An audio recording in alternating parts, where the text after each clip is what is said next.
maliit naman si Matilda, may Juliano na. Ikot-ikot ako rin ang ating si.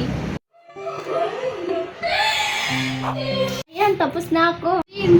Ligpitin ko na ang mga bastidor.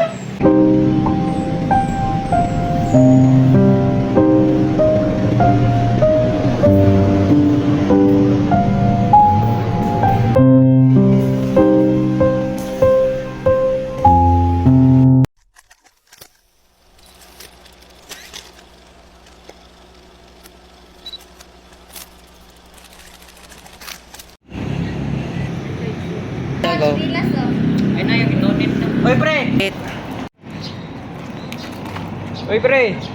Saan ka ba pupunta pre? Action. Punta ako sa bahay ni na Matilda.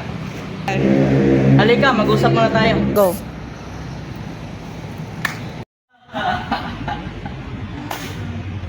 Tanong ko lang, mahal mo ba talaga si Matilda? Naman pre, siya lang pinakamahal at pinakamahalaga sa buhay ko at wala na iba pre.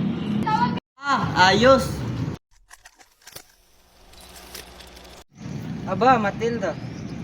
Oh, Juliano, napadalaw ka. Ay, Matilda, hindi ba pwede tulawin ang napakagandang dilag?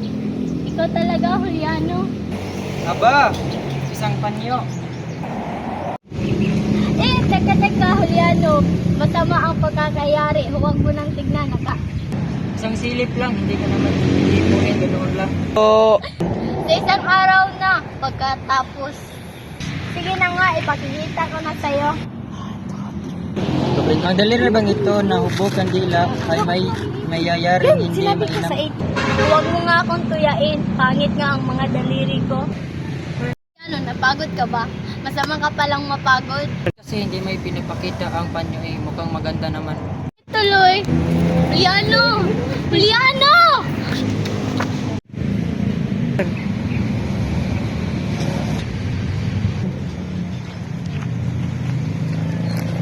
Hindi naman ako nagalit.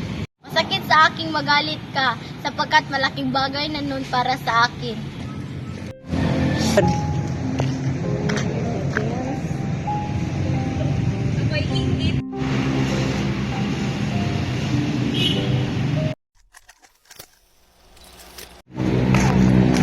Uy, tingnan mo sila. Wala, dalawa na naman.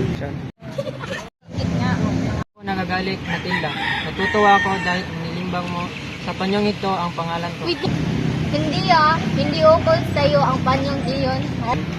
Maling, at kaninong pangalan ito? J. Juliano N. Narciso F. I. Flores. Kamali ka, hindi mo iyan pangalan. Hindi pala akin eh, kanino nga? Oh, gawin mo. Pagkano ba?